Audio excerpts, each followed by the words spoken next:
Hi, this is Holly with Presence Point, and it is really a thrill for me today to be sitting in Orlando, Florida with Jerry White. And Jerry doesn't know this, but about 11 years or so at CLA events, and that's Christian Leadership Alliance events, I've seen him, I've watched him, I've heard of him, and always from afar admired him. And then just this morning of this interview, Doug heard him speak, and he was compelled to say, will you do a Shepherds in Action interview with us? So a thank you to Jerry for saying yes. And so as you always know, a Shepherds in Action interview asks 3 questions. But before those 3 questions, we really want to stop for a moment and say, Jerry White, who are you? And before he answers that, I'll give you a little bit of a hint. He's, I believe, a Major General, retired U.S. Air Force. He is also a man who has worked at the Navigators for, you can tell us how many years, but is President Emeritus with the Navigators and is Chairman Emeritus of the U.S. Board, I believe. So yes. Is that a synopsis? Cape Canaveral too for a couple years, Mission Control. So just give us a little more snippet as to who you are. And well, basically I've had 2 lives, and the 2 lives were with the United States Air Force, and that continued concurrent with being with the Navigators. Oh, okay. And as a reservist. And so my roles with the Navigators have been many, but culminating in being international president for about 19 years. And so as of now, we've been with the Navigators almost 50 years. Oh my goodness. Now that goes back to being concurrent with I was active duty, because I was a layman with the Navigators on a $1 a year stipend from the Navigators. Oh my because goodness. I had my own career and so forth. So we've given ourselves both to the concept and idea of discipling for life, and to do so in the context of a secular world, as well as the many campuses and mission fields that we're on. And would you just explain briefly what Navigators does and who they are? So in case there's anybody, it's hard to believe anybody wouldn't know, but just in case. The Navigators, it's very simple. We do evangelism and disciple making. And we do that in the context of colleges, military bases, churches, and then we're in 120 countries internationally. And we always start with doing evangelism and then discipling them, help people to walk with Christ for a lifetime. Right. So that's what we do. We're pretty simple. And well, and don't you love the simplicity of the gospel, right? That's so right. we evangelism and discipleship. And I think we often hear people tell us that shepherding is almost like a discipleship journey, right? Learning to live and to lead and influence others like gospel teaches us, right? Well, shepherding is very much a part of discipling. Discipling is not just content and knowledge and, okay, we'll review your verses and did you do your Bible study, but how are you? Yeah. What is your life like? It's kind of like I come to do a Bible study with someone and said, well, we're studying Colossians 1 this morning. And he said, well, wait a minute, my wife wants to leave me. I'm sorry, we're studying Colossians 1. We don't talk about wives leaving. So you can't do that. No. It's what I call whole life discipleship. And part of whole life discipleship is shepherding. Yeah. Now a shepherd leader, it's very interesting. Some would say that one has a pastor's heart, and that's true. But we can use the term without putting content to it. And I believe a shepherd is someone who cares for the people on a personal level, not just a flock, but a personal level. And a shepherd leader not only has to lead in a ministry or whatever secular world you would be in, but also has to pay attention to who the person is. And that's the presence piece often, right? That's the presence. You cannot shepherd remotely. Although I do mentoring with Zoom and things like that, I do mentoring from a distance, but it's very hard to really know what is going on in their life because you're limited to what they say. So you not only have to be with people on a personal level, but I think you need to be with them on a family level, that is in their context. Doing life together at some level. At some level, doing life together. I don't think they have to be in your community that is as part of your intimate crowd. Because you can only have a dozen people in that intimate crowd. And we want to shepherd far beyond just the few people that we, so to speak, do life together with. Right. But that's an important point, because so you not only have to have presence, and you mentioned the word provision.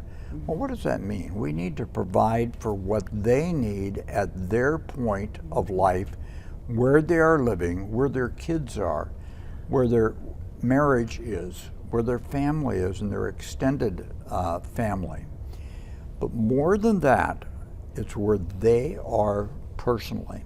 And that speaks to issues of moral failure. It speaks to issues of hidden things, secret things. And I don't think a shepherd needs to be a counselor or a psychologist. Right. Loving, caring. Yes, you love, you care. You do need to have some skills. In the Navigators, we have it's called ShepNet. So we have a whole string of leaders, often senior leaders, who are not carrying any organizational responsibility, but they are assigned as shepherds. And their role is simply to listen, to encourage, and to respond. So you've shepherded in the military, at the Navigators. Yes. Where do you shepherd now most frequently? I shepherd people who ask me for help in their lives. Also, I shepherd in the context of organizations that I'm involved with. So I'm mentoring several people, and in one sense, I'm a shepherd for them. Because in mentoring, I'm responding to their needs, not having a curriculum that I'm bringing them through. So in almost every case, it's asking the questions of where are you? And also I want to check on what their accountability structure is. I did a book, and I'm redoing it now, called Dangers Men Face.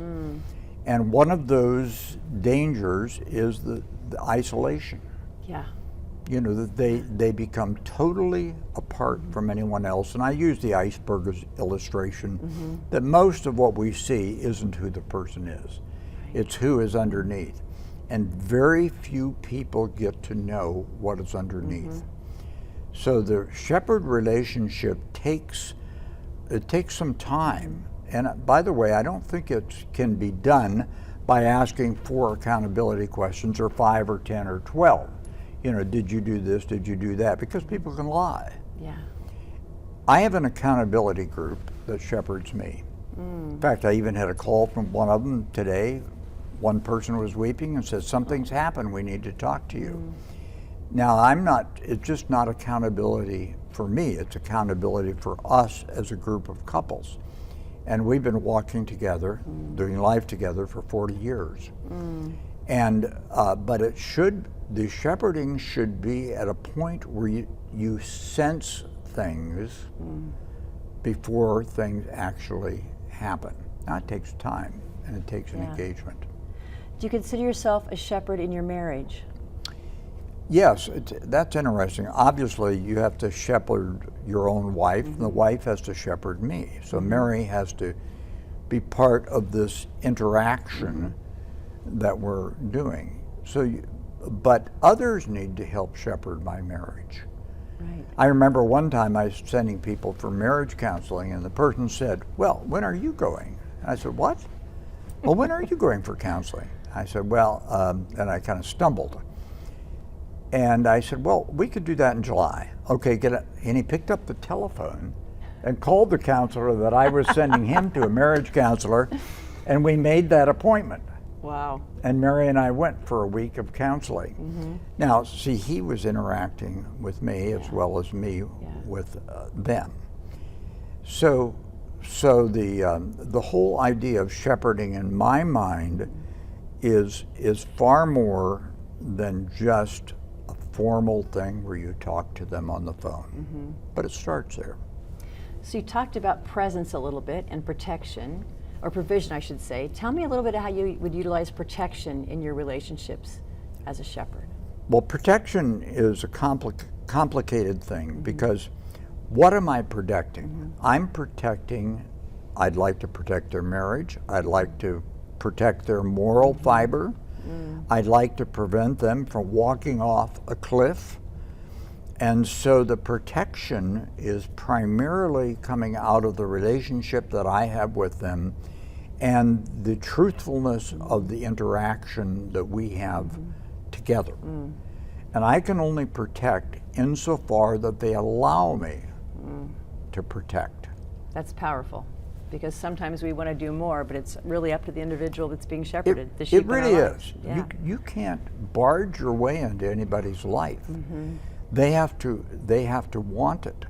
I've had many relationships where I'm starting to interact with someone and basically they go like this.